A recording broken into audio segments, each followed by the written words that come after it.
Good evening, everyone. Thank you for being here, and thank you for your interest in Windsor, Virginia. Windsor's a great little rural community, and it is on a large thoroughfare. We have a lot of traffic passing through, and I just want to make the statement that everyone should feel comfortable as they pass through the town of Windsor, whether they're inhabitants, residents, or residents of other areas. Any of you that were here last night realize that the town council met at length on this item in closed session, the first time that they've been able to meet on this event since the news broke, and they displayed their full support of Chief Rodney Riddle, as do I, in getting the police department back on track after this event and after him rebuilding the department since 2016. So we'll be glad to answer your questions after that statement. Thank you. I guess the big question a lot of people have is, this incident happened back in December, and the officer wasn't terminated until this past Sunday. Can you explain why it took so long for that to happen? Sure, there's a number of factors to it. The incident occurred on December 5th. An internal investigation was launched on December 8th. That investigation was concluded internally on January 28th. Disciplinary action was taken. And as things continue to unfold, we got to a point Sunday where I lost faith in his ability to continue to serve the community to the standards that we expect it to be to. The bottom line is we're a small community. We're 2,600 people. We know just about everybody here. That's why we have good relationships within our community itself, is our ability to interact with people. And that was destroyed by the social media posting, the media coverage of it. There was no way in my mind that he could ever engage in this community in an effective manner beyond that day. Had you seen the video prior to Sunday or this weekend? Yes, sir. We conducted an internal investigation that began, and I have viewed the video multiple times.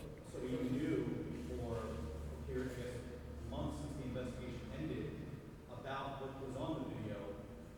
A lot of people might say, you knew then. Why didn't you act then? We did act then.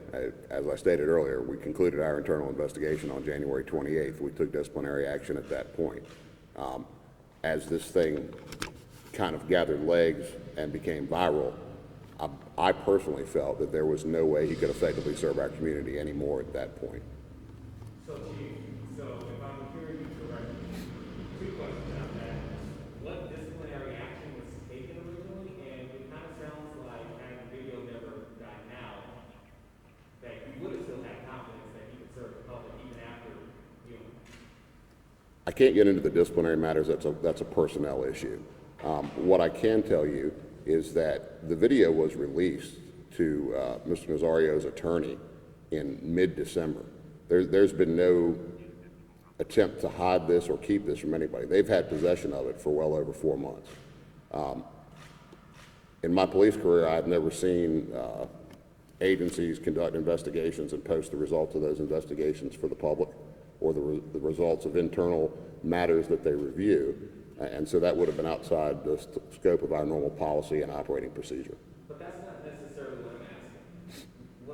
But I appreciate you saying that. What I'm asking is, it appears the issue that led to his firing was not what you saw in the video that sparked the outrage. It was the outrage in the video itself. And you say you lost confidence after that. So I'm just trying to gauge to make sure I'm hearing that correctly. It wasn't the conduct that got fired.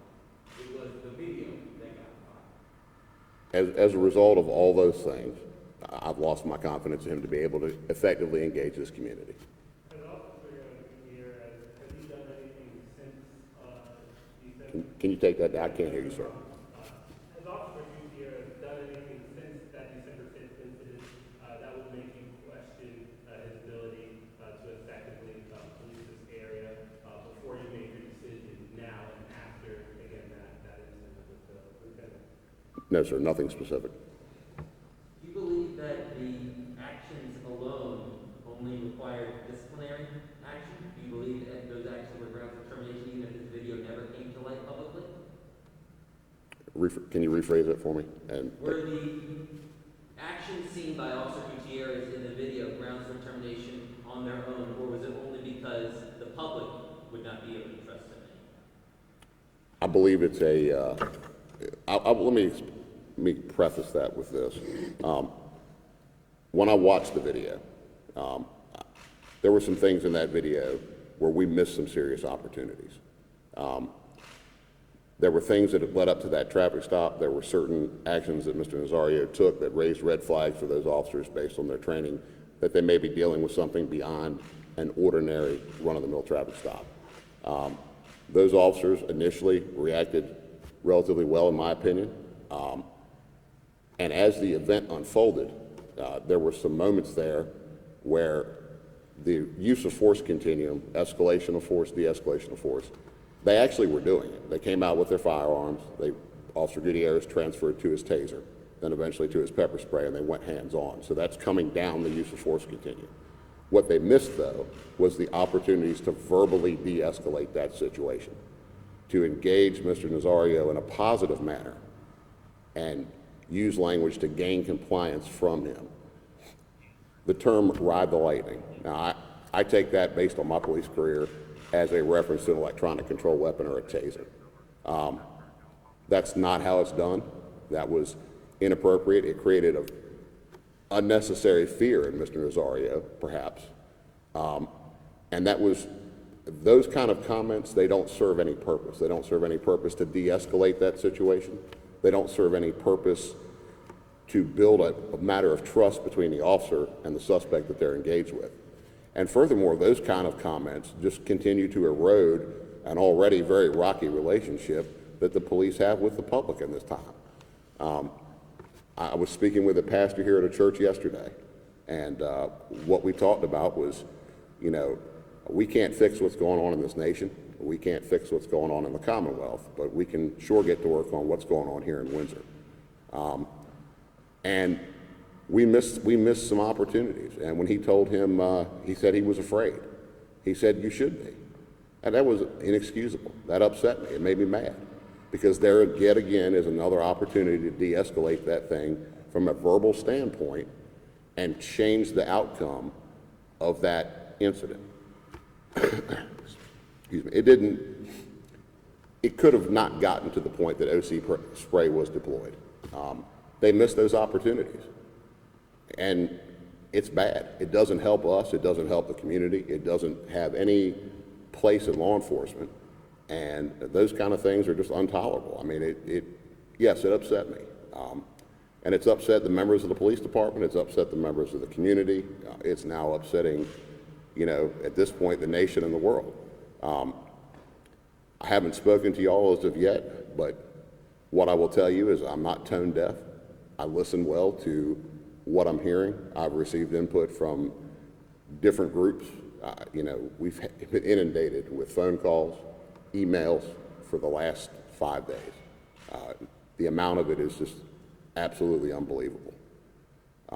And I'm listening to what folks are saying. I understand their concerns. I understand some of the things that they feel. And we're going to work to fix it. That's all we can do at this point. That incident is out there. It's over. It's done. We can't take it back. We can't fix it. But what we have is an opportunity to build, to grow, to improve, to teach our officers, to get some more input from our community. I've been in touch with the Virginia Associations of Chiefs of Police. I've been working there closely with them to line up some training to come in and work with our officers to make sure that we're delivering what is an acceptable and expected level of service to our community. That's a standard that we've held for a very long time. This incident is not a daily, weekly, monthly, yearly occurrence in this town. It's a one-off incident, and unfortunately, it is what it is. And we've got to do better. We've got to work harder.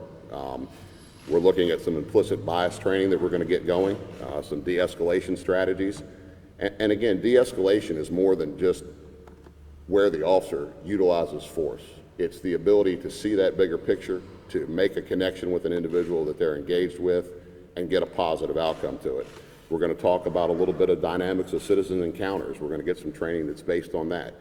At the end of the day, each and every one of these incidents that we have, or each and every call that we go to, it's an encounter. It's a citizen, it's an officer, it's an opportunity to build a relationship. I will tell you that the officers exercise their discretion in not charging Mr. Nazario. We have run this police department for a long time on what we consider to be an end game philosophy.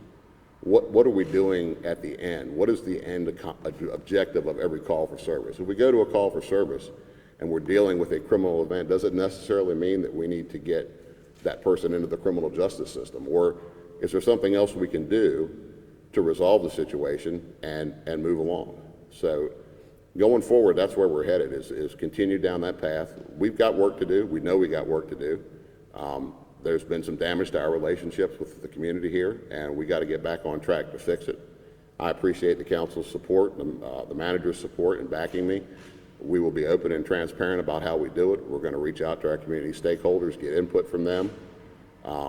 We're cooperating with the Virginia State Police's investigation into the matter. We spent most of the day Monday turning over materials to them to facilitate that investigation, and we're waiting on the results of that. Been contacted by the Attorney General's office here in Virginia and their community civil rights unit. They want to do some records searches and go back and look through our stuff historically to ensure that there's no patterns of discriminatory and abusive police behavior. I invite it. There's nothing there. There's nothing there for them to find. This is a small 7-man police department. We work 24 hours a day, 7 days a week covering this community. These officers love the folks here. We love this community. We've been here a long time. When I took over in 2015, I had a train wreck on my hands. I've worked very diligently to continue to build the reputation of the police department, to professionalize it. I take pride in that. And I will tell you that it's bad. That video is horrible. It doesn't speak well to the way the police officers handled the situation. They could have handled it better. Ultimately, we're going to make sure that goes on, and we're going to get them the training that they need to do that. And I'm hopeful that this will provide us with some of the other mechanisms that we need. In a 7-man police department, we have no administrative staff. I don't have any secretaries to answer phones. I don't have anybody to return emails. I'm the HR manager, the payroll guy. I handle it all. My lieutenant handles it. We work to try to do all those little things, and we get behind on some stuff, policies, paperwork. I'm hoping that this will facilitate our ability to grow some of these things and get some funding. I know back in July when all the new laws came out, some of the VACP stances was we can't afford to cut funding to the police departments. If we want to increase transparency, if we want to increase training, and we want to increase the ability of officers across the country, whether here locally in the town of Windsor, Isle of Wight County, the Commonwealth, we have got to give them the funding that they need in order to facilitate that training, to give these people the skill sets that they need to go out here and do the job at the service levels that we expect. And we're a small town.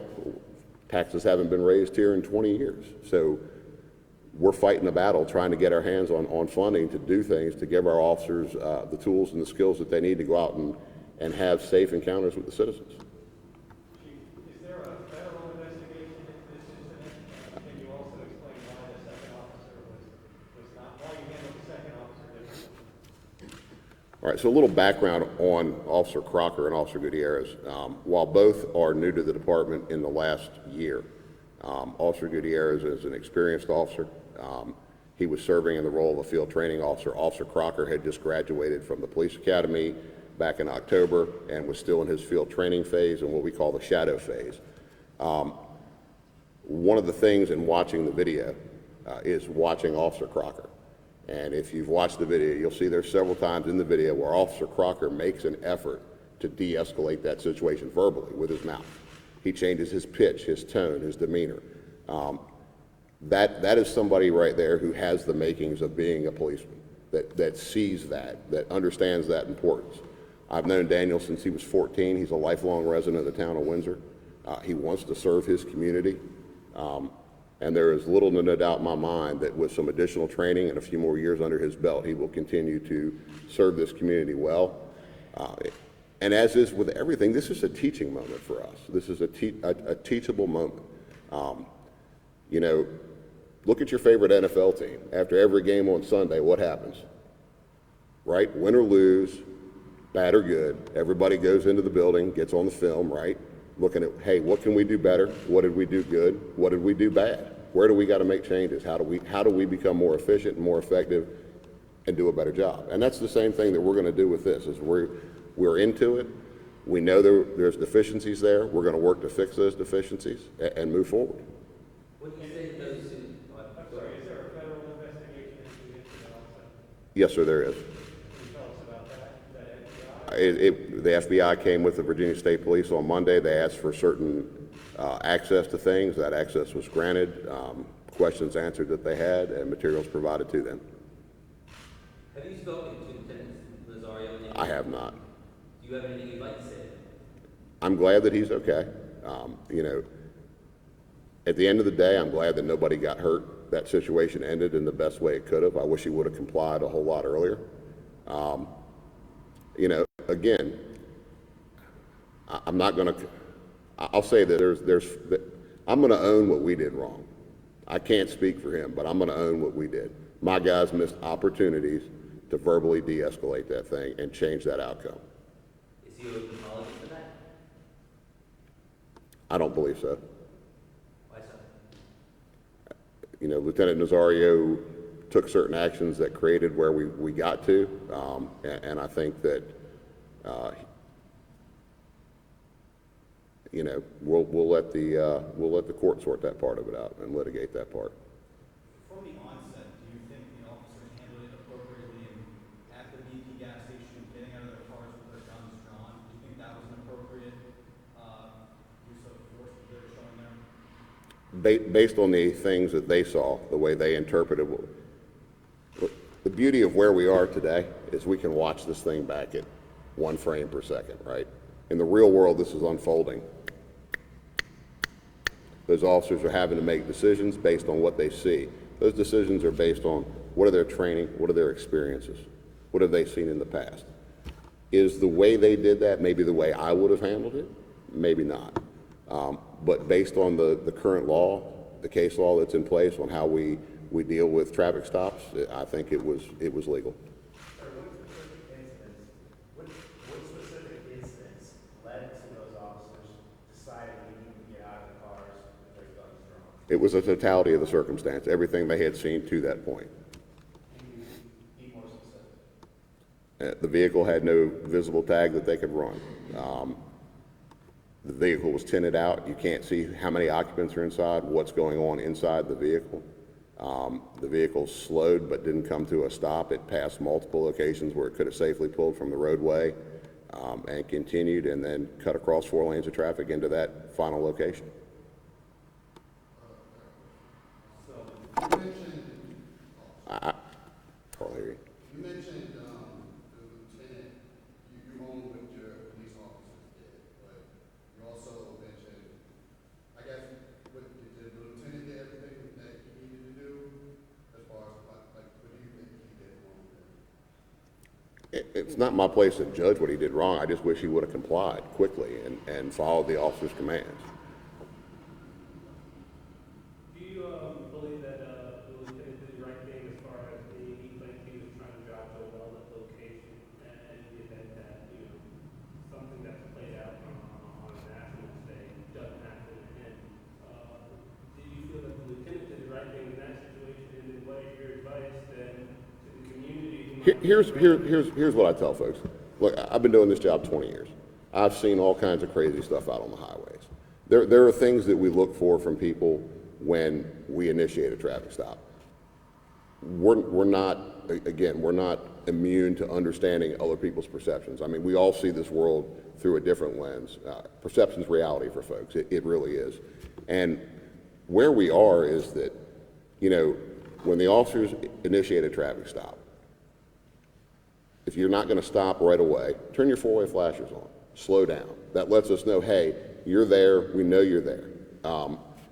put a hand out the window, point to where you're going to go to stop, pull in quickly. If it's at nighttime, turn your overhead lights on. I'm going to tell you, we're watching your hands. The hands is what hurts us, right? It's not your feet, it's not your arms, it's your hands. So keep your hands up on the steering wheel for us.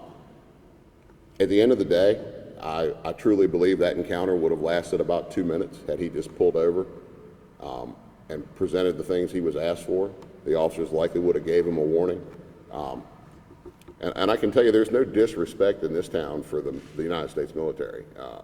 We are a corridor between Hampton Roads and Metro Richmond. You've got all the Army facilities and everything up in Petersburg. You've got, Langley Air Force Base, all the naval facilities down here on this end. We encounter service members out here regularly. And very regularly they're given warnings and sent on their way. At the end of the day, it's an unfortunate incident. And I'm hopeful that we can all grow from this experience.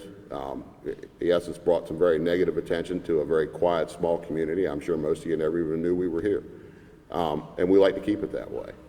So, like I said, we look forward to growing and moving forward from this event and taking this as a teachable moment to better ourselves as an agency, to better ourselves individually as officers, and overall to better the community that we're here to serve. I didn't introduce myself earlier. Eugene Daniel, 13 years now. To be fair, I've only been here 6 months, so there's a lot of places I have known existed yet. I understand. I want to clarify something. Did you say earlier that Officer Gutierrez was the field, he was training, so he, in that moment, they're taking the lead from him because he was training. Correct. And when whoever asked the question, to their credit, about what that moment was where why we wanted to keep Crocker and what we saw, that's where that potential came from, is that he's not that guy that has that time on. So he's following the lead of that officer, but even a new officer, fresh out of the academy, still in his field training phase, he saw those moments to try to capture that and de-escalate that thing verbally, and he tried to do it. And that just says volumes to me of a guy who understands what's going on. And in that moment, even under all that stress and pressure, he still saw that, identified it, and attempted to fix that. And I respect that for him. The other question was that, when did you say that Officer Crocker came on to the force? I know you said it was within the last year, but did you say? It was May of last year, and he the 16th, 18th maybe, somewhere around there. I don't have it in front of me. And then you said that you've been listening to live news, right? Yes, sir, I have.